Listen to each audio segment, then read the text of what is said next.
You want me to do it once more? Okay, all right. Start over there. Okay, all right. Is that okay? Okay, this is more casual.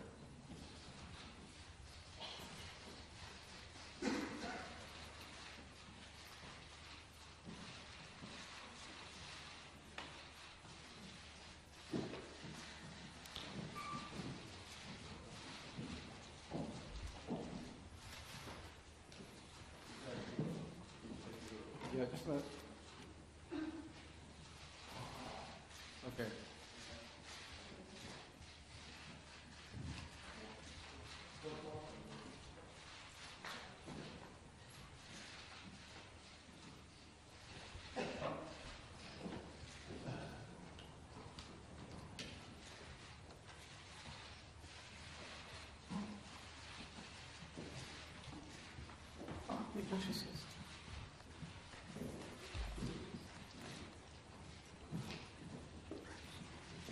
All right, well, thank you very much. May I ask you to take your seats, please?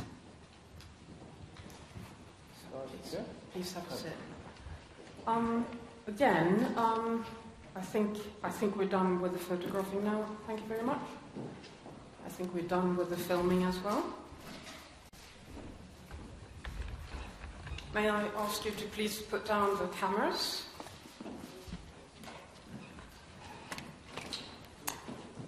Now, again, if and when you'd like to pose a question, may I ask you to stand up, and may I also ask you to tell us your name and where you're coming from, and then pose your question. And again, one question per person is what we would like to prefer, and then follow-up question. And once more, very much welcome to the Swedish Academy and to this press conference with Kazuo Ishiguro. Thank you. Thank you. Shall I stand up and see me better? All right. Are you going to choose the questions or what? Right. Oops. Sorry. So please stand up and state your name.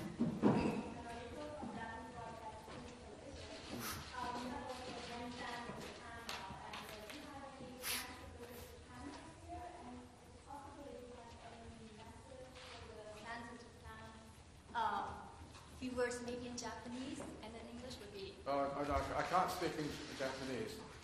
I can speak Japanese, but it's so bad that if I spoke my Japanese on Japanese television, that would be the end of my reputation.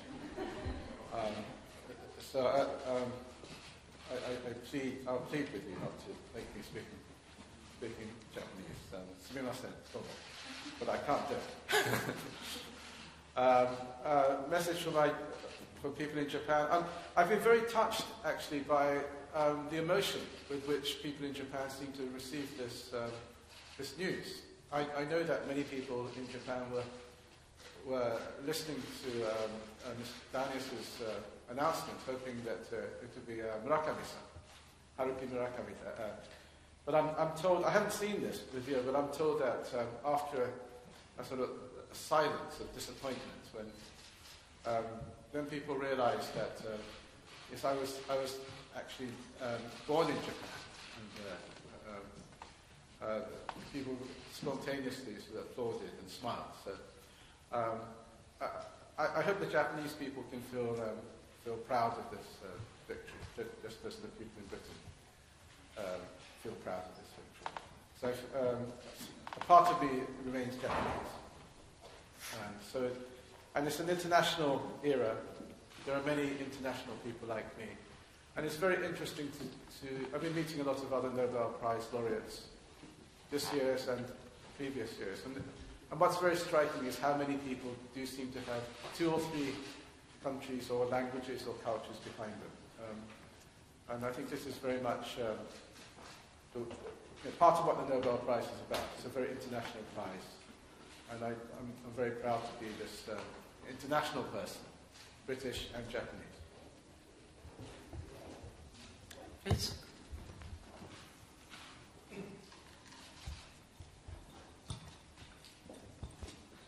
Congratulations. I'm Tadashi Tsumura from Japanese news agency, Kyodo News. As you know, the Nobel Committee has announced that this year's Nobel Peace Prize will be awarded to ICAN, international campaign to abolish nuclear weapons. So, what do you think about it? And any messages for Hibakusha, Japanese atomic bombs survivors?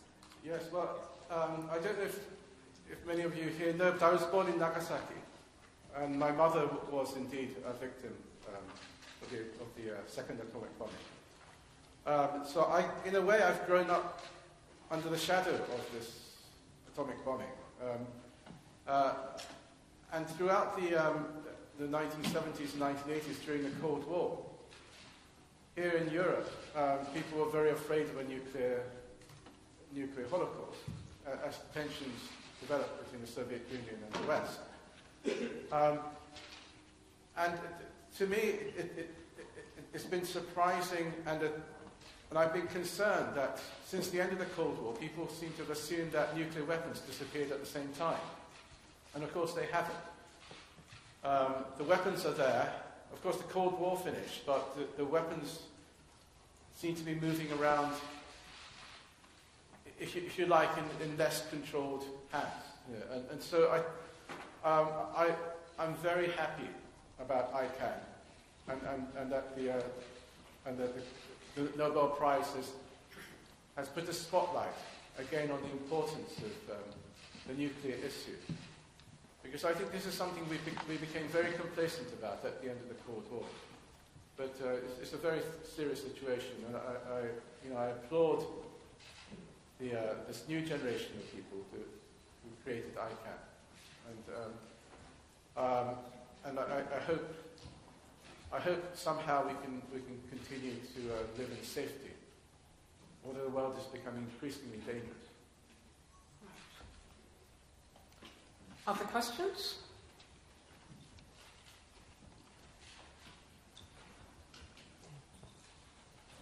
Thank you. Hiroki Kiko from Nippon Television, East Japanese channel. Since you left Nagasaki, I heard that your grandfather sent you a lot of magazines for boys, including that there are some kind of manga or animation. Do you think those kind of works have influenced your works or not? Thank you. Well, it's funny you should say this, because recently I have actually been thinking of writing for a comic series myself. I mean, all my life I've been fascinated by this way of telling stories. As you say, in Japan, manga is a big form.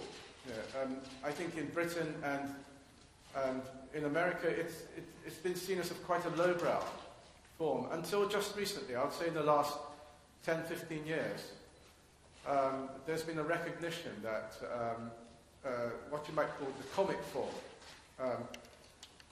can actually be a groundbreaking way of telling stories. And I think it's a very interesting time, because the Western traditions of based around, I suppose the superhero comics of the United States from the 1930s and 40s, that style has now married with probably the more sophisticated style of manga. And there's a whole new language and way to tell stories. And I find that very exciting. For this reason, I've just been discussing with one of the big American companies about actually writing for this form.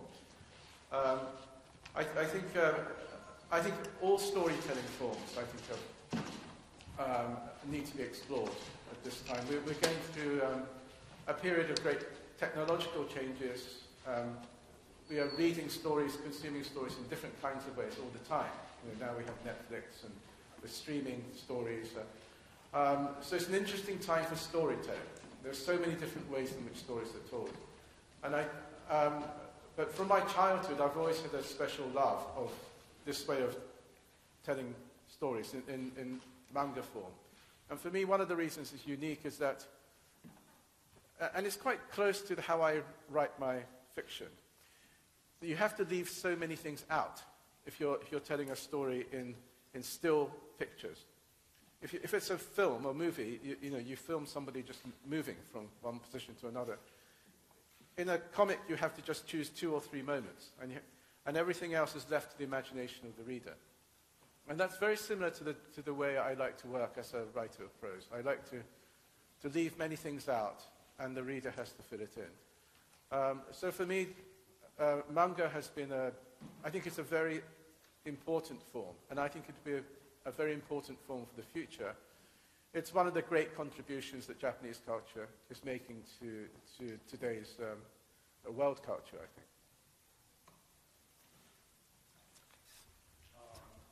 My name is Novel Japanese newspaper Sankei Shimbun Bureau Chief of London. Congratulations today. We are honorable as a Japanese. However, I would like to ask you again, what do you think about Nobel Prize for you as a writer? And in the future, how do you promote your working after receiving this prize? Well, that's really 2 questions, okay? So what do I think of the Nobel Prize? Well, I've known about the Nobel Prize ever since I was a small child. In fact, I first heard about it in Japan. I remember looking at one of these books, but when I was still in Nagasaki, it must have been a children's book, and my mother teaching me about the Nobel Shore, she called it. And so it's still in my mind. First time I heard of this prize, it was in Japanese. It's a Nobel Shore. And so that's how I can date it to when I was 4 or something. So like many people around the world, I've grown up with this idea of the Nobel Prize as this, not just as a very great prize, but I think it's a kind of a symbol. It's an idea that people have all around the world. It stands for something. And I think it's something that most people around the world think of as important and good. It symbolizes what we have to try and do, what we have to try and excel at as human beings, regardless of which country we live in. It emphasizes the collective human enterprise. And I think this is why you're here today. The Nobel Prize has captured the imagination of people all around the world. And I think prizes are, there are many, many prizes in the world. Many prizes are there to promote a breakfast cereal or a car company or something like this. The world is full of prizes, and they all have their purpose. I think when prizes become great, it's because of what it actually means to people in their imaginations. The prizes are really metaphors for what, and so people value certain prizes because they help express certain ambitions and aspirations. And so the Nobel Prize, for me, I think it symbolizes something that people all around the world wish for, which is that human beings strive together, not in competition, but together, and to try and actually improve our civilization. And so I think that's why you're here today from all over the world. I've given press conferences after I've won literary awards, and you don't get this kind of international interest. It's something that's very important for the imagination of people around the world. The second part of your question is, well, what am I going to do? I have no idea. I'm going to study other writers who won the Nobel Prize, and I'm going to look at very carefully what happens to their books after they win the Nobel Prize. I'm going to see if they go downhill, or if they change, or if they. There must be some sort of strange effect, but I'm going to do my best to make sure it doesn't affect my writing at all. That might be impossible, but And one of the things that a past Nobel winner advised me very recently was to not let it go to my head, not to assume that I can now make pronouncements about all kinds of subjects I know nothing about. And I think this is one of the dangers of becoming a Nobel laureate, is that everybody wants you to sign a petition or go on a television program to contribute your opinions to this subject, that subject. I have to actually remember what I do know about and the many, many things I know nothing about, and not do inappropriate things. Right. Now, I think we had a question here, right? Would you like some water, please? Mr. Ishiguro, would you like some water, please? No, I'm fine. No? I'm fine. Okay. Johar Benjilul, Swedish Daily Dagens Nyheter. Nice to meet you. Hi, nice to meet you. A lot of things have happened here in Sweden since October the 5th, when the award, the Nobel Prize, was announced. There has been extensive reporting on a man with close ties to the Swedish Academy, and a man who has been accused of sexual harassment. And the Swedish Academy is now investigating whether he has had any influence on the Academy's awarding of prizes or the Academy's work in general. Do you have any comments on that? I can't comment on it in any detail. I'm somebody from the outside, but my understanding is that the authority and the integrity of the Nobel Prize is not in the least affected by this. And let me also say that I mean, of course, here in Stockholm, amongst Sweden, this might seem to you, you know, and it's an important topic, but looking at it from the outside, the important thing about this story is the sexual assaults and the fact that somebody in a position of power has been abusing a position of power to use that power against women. I think that is the important part of the story. I don't quite understand, as somebody from the outside, why anyone would particularly worry about these other aspects. I mean, these are just everyday kind of problems that occur in any institution. This is part of a much wider thing that is happening internationally in the wake of the Harvey Weinstein affair. All over the world, all kinds of people are being exposed in all walks of life. I think the emphasis has to remain on what the Me Too campaign is actually about.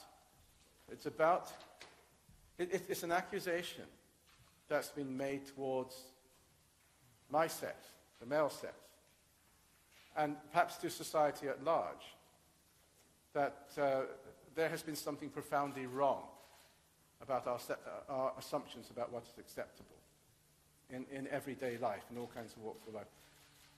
So as somebody from the outside, I don't know the affairs here of Stockholm.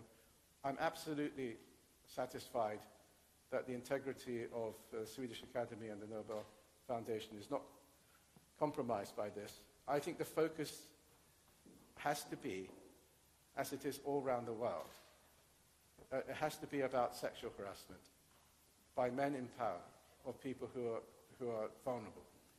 And I think if you lose that focus, I think you're doing a disservice to the many brave people who have come forward. I thought, as a literary writer, I thought you might have been interested in a story like that, about a distinguished institution that needs to deal with varied and uncomfortable memories of its past. Are those not Ishiguro themes? I don't particularly find, if I was, I have for some time now trying to find ways to write about these things. But I tend to, I'm drawn more towards, say, in Europe. Yeah, I tend to look at the dark secrets of nations about, well, particularly in Europe, about the Second World War. How much people have had to forget on all the different European nations about their role in the Second World War. America, I think, at the moment, is struggling with its uncomfortable memories about slavery and the segregationist periods, right up until recently, towards African Americans, and this is causing a lot of problems. the kind of things that happen in art institutions, that wouldn't be my first choice. In London, we have several theatre companies and people like this.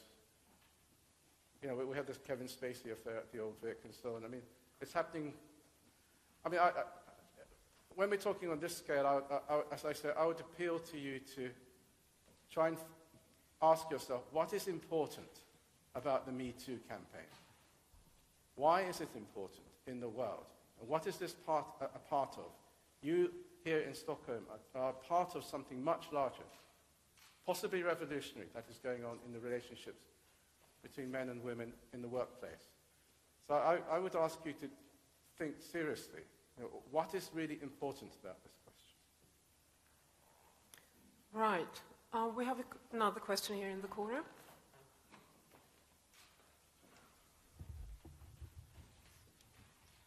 Thank you for giving me the chance. I'm Sufjan Aksesong from China Radio International and the Green Post. Actually, you talk about Second World War. I saw a film, actually, short, according to your book. It's about a diplomat, a British diplomat, and his servant. From the film, I see that it shows the diplomacy and the professionalism of a servant. So I just wonder, do you your doctrine is believing that solving international affairs with the diplomacy and also as a person should be, even a servant should practice as a professional? Thank you. You're referring to something I wrote that was never made into a film here, are you? Yes. I'm not quite sure. Yes, this is something you probably heard about in one of my archives. This was never published. I saw the film. It's still online. It's about a British diplomat, family affairs. And then there's a bartender or servant in the film. So you've seen this film? Because I haven't seen this film. Huh? Oh, the White Countess. Sorry, I'm sorry. Yes. Sorry, you're talking about the White Countess. I didn't remember the name. I'm very sorry. So I was thinking of this other thing I've written. Sorry. Okay. I've written quite a lot about servants. Yes. I'm sorry. You're talking about the White Countess, James Ivory's movie called The White Countess. Yeah. Yes. Thank you.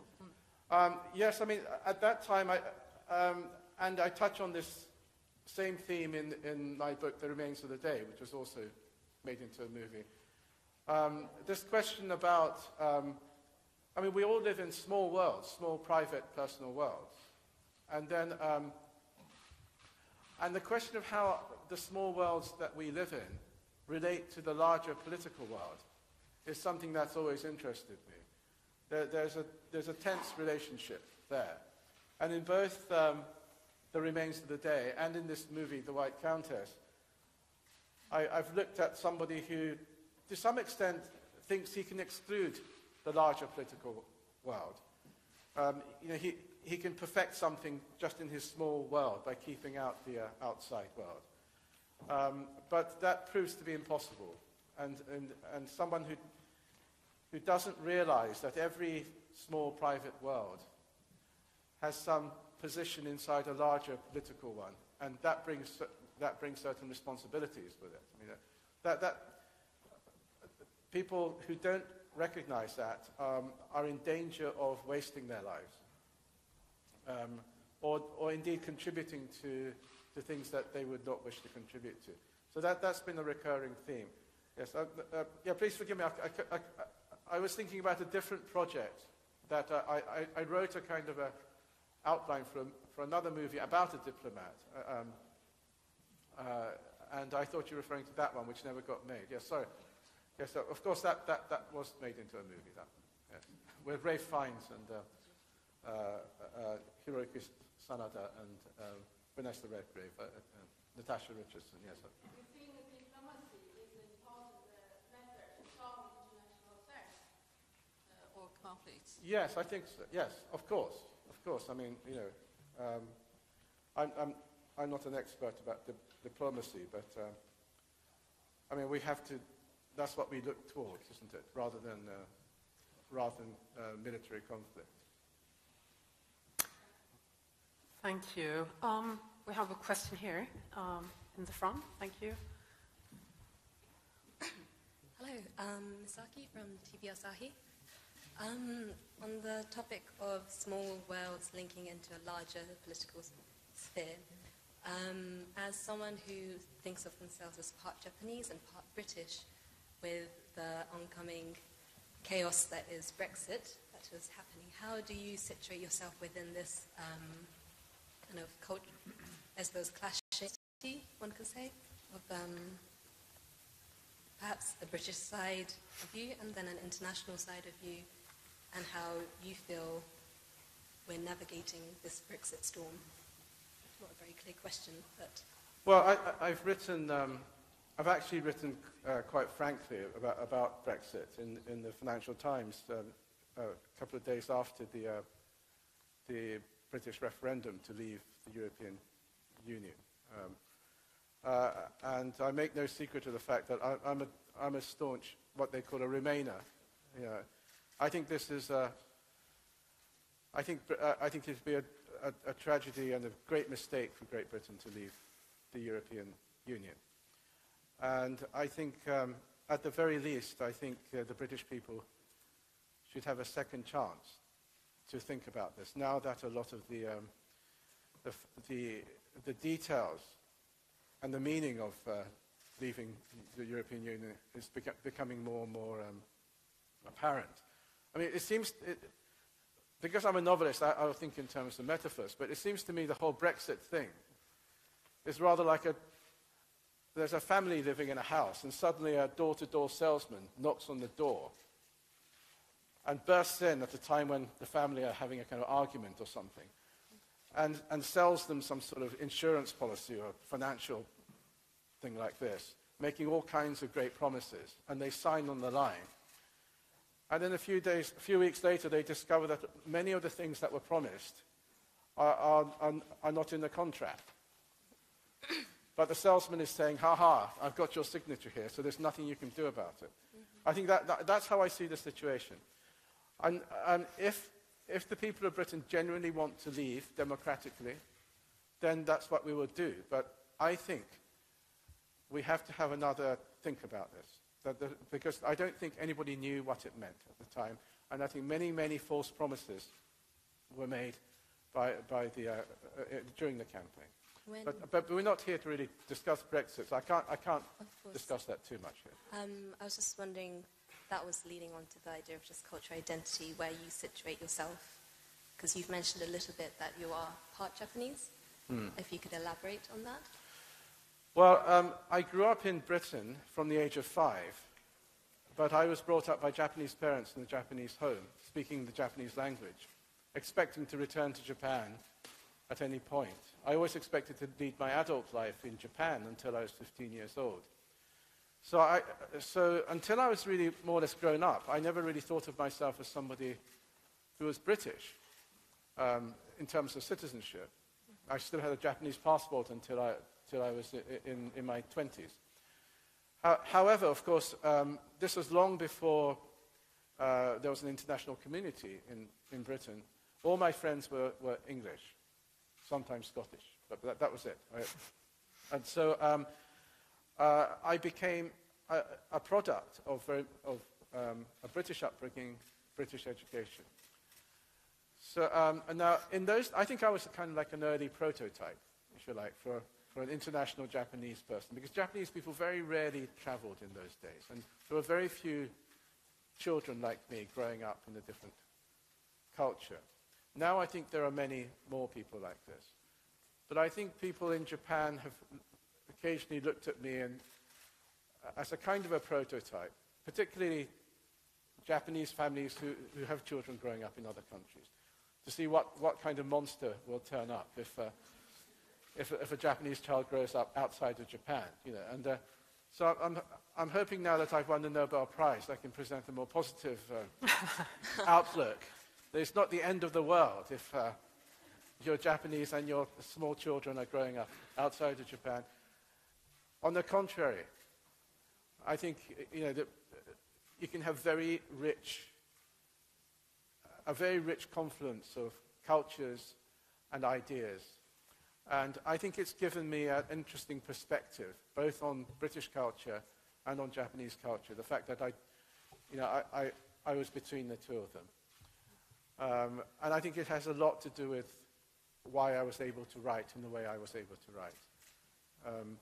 I think I have benefited from this kind of international background. Okay, wonderful. Thank you. Thank you. Thank you. Jakob Kjellmer, Swedish National Television. Hi. Hi. In your book, Remains of the Day, you write much about how to maintain a culture of silence. Why do you find that theme so interesting, and what are the costs and the consequences of this kind of silence? Silence? Can you elaborate on what you mean by silence? Yeah, the culture of silence. You know what I mean? Well, not exactly. I'm just asking you to elaborate on what. Yeah, because just that little bit. Don't speak out. Don't say what you. Oh, I see. Okay. Yeah. Right. Well, in the Remains of the Day, I mean, a lot of people looked at that book because it's about an English servant in the 1930s. At first glance, a lot of people think I'm making a criticism of the British class system. That many people of the lower classes felt it wasn't their place to have political opinions or to take any responsibility politically or socially. That all they had to do was just work for their employer and take orders. But I said from the start that I wasn't intending this to be just about the English class system. I felt that the world in which I was living then, the late 1980s, was largely like that. And I feel in many ways that the world has become more like that. We seem to have less of a class system around in many parts of the world. But I think we, as the years have gone on, I feel people have become more enslaved to their jobs and to their companies or to a cause. People seem to work longer and longer hours. They take their identity from their work. And I think this does lead to an attitude that says, well, I won't really question what happens to my contribution. My job is to do my little piece of work as best I can, whether as journalists or as lawyers or working in a restaurant or whatever. And I just hope that this goes upstairs into some system where this is a good contribution. And so in The Remains of the Day and other books of that sort, in The Remains of the Day, I took a butler, and I was suggesting that in many ways, many of us are politically and socially butlers. Most of us aren't in a position to run huge corporations or lead political parties. Most of us have to work for organizations or companies. And so I think this is always a difficulty for us. It's very difficult to maintain a sense of perspective about how our contribution is used in the larger scheme of things. Nevertheless, to us as individuals, we take a sense of pride and dignity about this little piece of work that we do. And I suppose what I'm suggesting in books like The Remains of the Day is that ultimately it's not enough just to do it very well. How it is used, for what purpose you make a contribution, who the people upstairs are who you're serving, becomes crucially important when you come to assess your life and your contribution. And so it comes back to the question we were talking about earlier, about you live in a small world, but if you're not aware of how it fits into the larger world, you can find yourself betrayed. From what you're saying about silence, I'm interpreting that to mean this kind of political silence, if you like. I think we have to, particularly where we have the privilege in liberal democracies, to question and think about our leadership, the way we are going, about questions like Brexit. And all over Europe, people are now facing identity crises as nations. I think it's important that every one of us tries to think beyond just our little small worlds and the work that we do. Right. I think we had a question here. The journalist in the white shirt? No?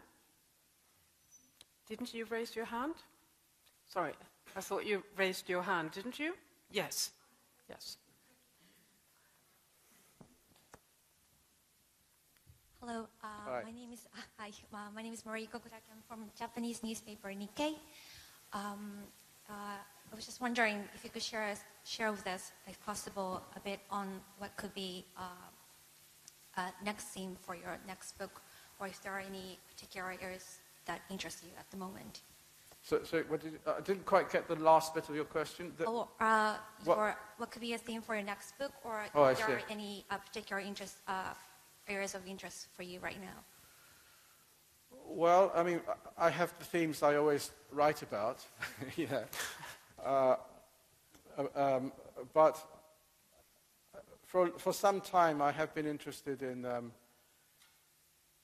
in things like artificial intelligence and what the breakthroughs in science and technology might do to our society in the future. I think there are many exciting positive benefits that are going to come.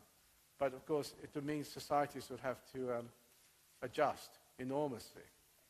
Some of the most basic assumptions we've made about things like employment, our relationship to machines, our relationship to each other, even things like the nature of meritocracy.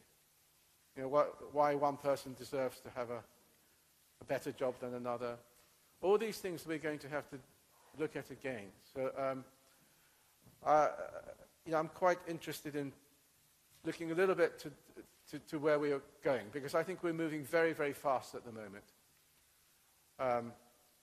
on the technological and scientific front. And I think to some extent I feel that the discussions haven't kept up in society at large. We haven't really addressed what the implications are of lots of the breakthroughs we'll have in biotechnology, artificial intelligence, robotics.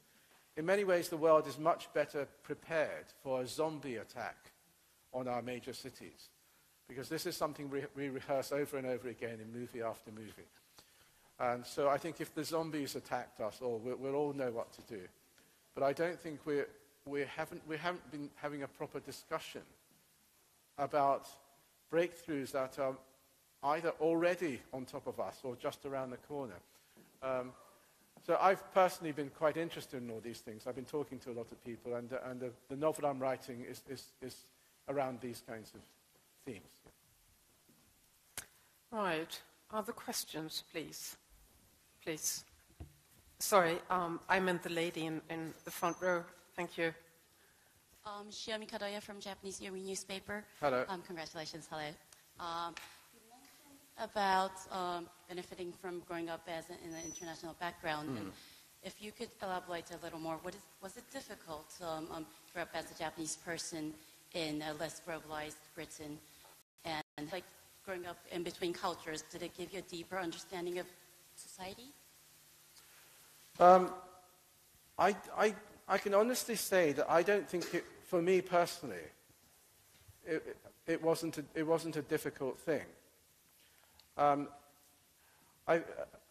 heard from somebody who was at my school who had a Chinese background, who was just a little bit younger than me. He sent me a letter several years ago to say that he had found things very difficult. He became some distinguished university professor. But, so I think it's very much a personal thing. I think when I arrived in England in 1960, this was before the large waves of immigration to Britain, which started to happen in the late 60s from the old parts of the British Empire. And so there was no set attitude towards foreigners. And I was the only foreign boy in our local town. And I had a kind of a local fame. In fact, the lecture I'm going to deliver tomorrow, I talk about this to some extent. But strangers knew me by name, in this kind of little village area that we lived in. And other children knew who I was before I knew who they were. You know. And I think I instinctively understood that I had only a small amount of time to become either in their eyes somebody they looked up to or somebody they looked down on and bullied. You know, and I think I became very good at actually being the first. And so I think I had a very good experience as a child, and I think it gave me a lot of confidence. And a lot of my confidence, I have to say, came from a kind of a special mystique that went around being Japanese. Back in those days, Japan was very much associated with the Second World War, but Japan was also associated with things like judo and karate, yeah. And samurai and things like this. And so it gave me a kind of special kind of aura. I could pretend that I could do all kinds of things that I couldn't do. Now Japanese culture is much, much more assimilated in the West, and I couldn't get away with something like that. And the world is a much more international place. I have a feeling that Britain became a much more racist country at the everyday level in the 1970s. And I was already grown up by then, but I could sense this. There was a turn. There were far-right groups appeared. There were prominent politicians like Enoch Powell who targeted the immigrants who were coming from India, Pakistan, Bangladesh. And the climate changed rapidly. But I have a great respect and admiration for that generation that received our family. Only, it was 1960. It wasn't very long after the end of the Second World War. And I've always, I maintain a special fascination about that generation of British people. I like to watch a lot of movies from that period about that generation who came through the war in Britain and then built a welfare state immediately after it. I think they were a great generation. They were a very generous generation. That's the generation that received me as a child and my family. Right. Did you have a follow-up question? Thank you very much. Okay, Thank you. great. Please. Nikkei Business Magazine. Hello, hi. Hello. You just mentioned the Europeans and old people in the liberal world starting to lose identity, and I think it has a lot to do with how to deal with the past. In your last, The Buried Giant, the female dragon gets killed, and everybody... Okay, can I just ask you to speak a little bit into the microphone? Yeah. I'm not picking up some of your words. All right. In your last, you talked that Europeans and starting to lose identity, and I think it's all do a lot to do how they deal with the past, all the people in the liberal world, all on the globe. In your last book of The Buried Giant, the female dragon gets killed, and people remembers what has happened in the past. It's nice to know what has happened in the past. It will make you think a lot of things, but at the same time, it brings back all the hatred. It happens between Beatrice and Axel as well, right? It's not just a matter of the balance, what you remember and what you forget, but what actually did you trying to convey in all this? I was trying to convey how difficult it is to get the balance between remembering and forgetting. I mean, society, as you say, you have to balance between the demands of justice, if things have happened in the past, if there have been atrocities in the past, and the need to heal a society so that you stop never-ending cycles of violence. And there have been many situations in the world, and until relatively recently we had one in Britain, in Northern Ireland, where two communities just wouldn't stop fighting. Many, many situations like that exist in the world. And to some extent, a certain amount of forgetting is needed. So I can understand that, but the problem is it's very hard to build stable societies on foundations that are based on willful forgetting. I think South Africa after apartheid was a good example of a country that got it more or less right. You know, they consciously had this truth and reconciliation process, where it was acknowledged that not everybody who deserved to be punished would be punished, but that there was this great need to avoid civil war. And I think it was miraculous that there wasn't a civil war at the end of apartheid in South Africa. And amongst other things, this is why Nelson Mandela, I think, is an unambiguously great leader. He avoided what seemed like an inevitable round of revenge killings that could be going on today, and civil war.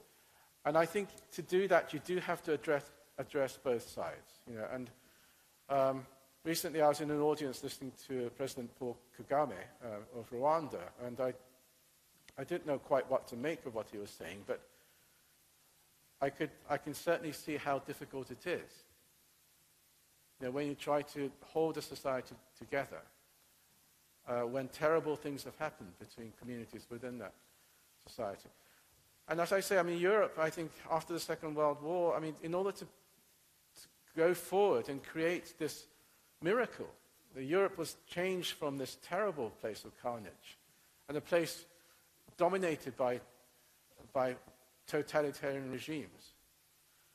It changed from that, you know, historically almost overnight, into this peaceful place with liberal democracies. I think that's an amazing achievement. I wonder if that could have been done without willfully forgetting many of the things that happened during the Second World War. Because as we know, I mean, almost all the countries of mainland Europe, to some extent, you know, were occupied or had to collaborate or did collaborate with the Nazis. Eastern Europe fell under the, you know, Soviet Union. I think sometimes to build things, you've got to forget, but it's very difficult to get that balance right, because if there are things that haven't been addressed, then there's a real sense of injustice and anger that festers in the society. All right, did you have a question?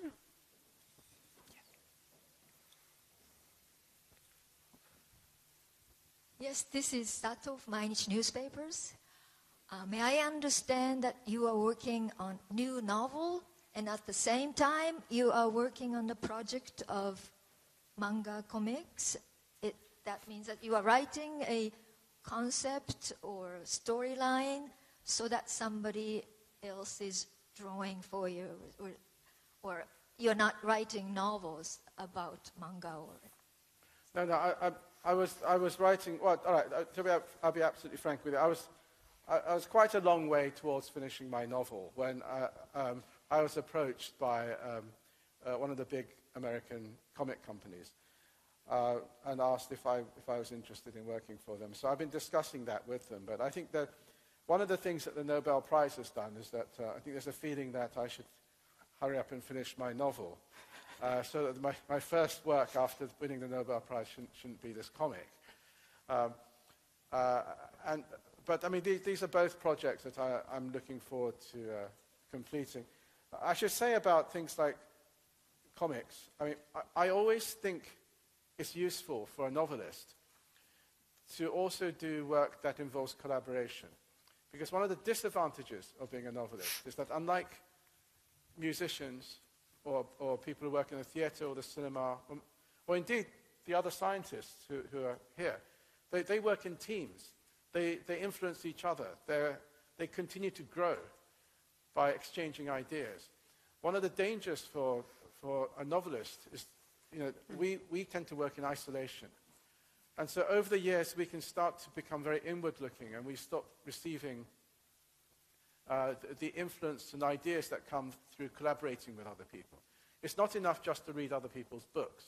I think to actually have to work with other people with imagination to create something together, I think, in my experience, that does help to keep my imagination fresh. And so I like to work in collaborative ways, in other forms. So this is why I like working in film. I write song lyrics for my friend, the jazz singer Stacey Kent. I work with her husband, Jim Tomlinson, who writes the music, and I write the lyrics. And I thought working with an artist, a manga-type artist, well, actually this would be probably more like an American artist, but on how to tell stories through images, I felt would actually be very good for me, but also the story I had in my mind I thought could only be told in that form. And I think this is a great thing about having all these different ways to tell stories. There's a natural way to tell a story, and sometimes it works much better in one form than another. Right. Well, we have 7 more minutes, so I'd like to ask you very kindly to pose very short questions. I'll try and give answers. Speedy answers. Very good. The male journalist in the blue jacket, and then you. Okay, thanks. So one question per person from now on, please. My name is Jens Liljeström. I'm from Swedish newspaper Expressen, and welcome to Stockholm, sir. Hi. My favorite novel by you is called The Unconsoled, where the protagonist arrives to a European city to receive an award or give a concert or attend an event. No one really knows. It's all very confused. The reader doesn't fully understand who he is, why he's there, what's his obligations really. Now, can you spot any similarities between the novel and your current situation? Well, The Unconsoled is often seen as my very strange, slightly Kafkaesque kind of nightmare novel. Well, not nightmare, more like an anxiety dream. I think it's my least-selling novel, but many people, particularly in academia, regard it as my most important novel. And it's a puzzling, strange, surreal novel. And recently, my wife and I, who's sitting over Lorna over there, after this announcement, this idea, the same idea that you had, suddenly struck us. Was this some sort of strange prophetic dream I had back in the 1990s of coming to Stockholm to get the Nobel Prize? As a joke, this idea came into our heads. And then I think after a moment we thought about this, and I think the answer was, well, we hope not, because it's the person arrives in this strange city. Yes, a lot of things like this happen. He has press conferences, he has to talk, he's introduced to many people in the city. He's a famous concert pianist or something. But I think he just falls to pieces. It just becomes too chaotic for him, and he just goes out of his mind. So I'm hoping that that's not what's going to happen in the next several days here. We only arrived last night, so at the moment I feel quite strong and coherent. But if it is actually a prophetic dream, and I saw the future there, then somebody better look after me very, very carefully. But it's interesting you should spot that. Right. Now, we have 4 more minutes. First you, and then you in the front row. Thank you. Congratulations. I'm Shinya Machida, the newspaper of Yomiuri Shimbun. I want to hear about the Nobel lecture in tomorrow. What kind of thought and feeling will you want to tell through lecture?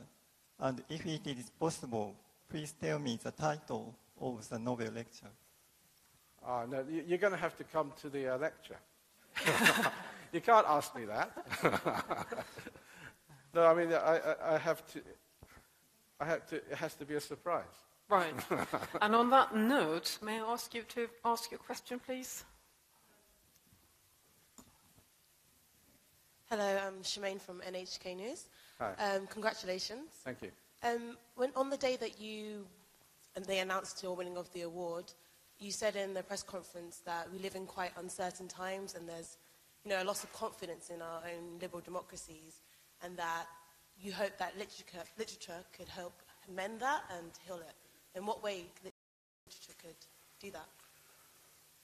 I don't know if I actually said that literature could do it, but I mean, I was saying that I thought the Nobel Prize could be in general, could be a force for unifying things. It goes back to what I was saying before.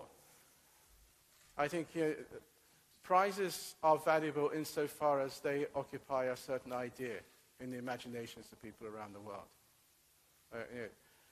And I think the Nobel represents something. I think it's more important than ever now because we do actually point out we're living in a time when everybody is fracturing into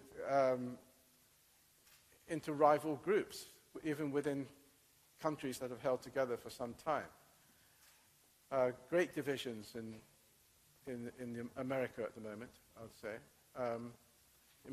Across Europe, I mean, yes, there seem to be severe divisions within countries and between countries. And so I think what I was saying there was that, that I think the Nobel idea, which is that we share a common endeavor as people, and we have to, and the Nobel looks beyond boundaries and divisions to emphasize, what are the common achievements of human beings, no matter where they come from. So what I was saying was that, and this was minutes after I received the call from Sarah, and before I knew it, there was a crowd of press in our back garden. My wife let them in for some reason, and they were in the back garden, and we had a press conference there. And I think that's when I said this. But I was hoping that my winning would contribute to this feeling, because these things are often, I mean, apart from solid, real events that happen, a mood or an atmosphere that takes over around the world, these things can sometimes be very influential. And I think for the last few years, I think we've been, I think a very negative mood and atmosphere has been going across the Western world anyway, where people are turning in on themselves, they're distrusting people they've lived with, they're perhaps over-identifying with some smaller community within the community to do battle with the rival community.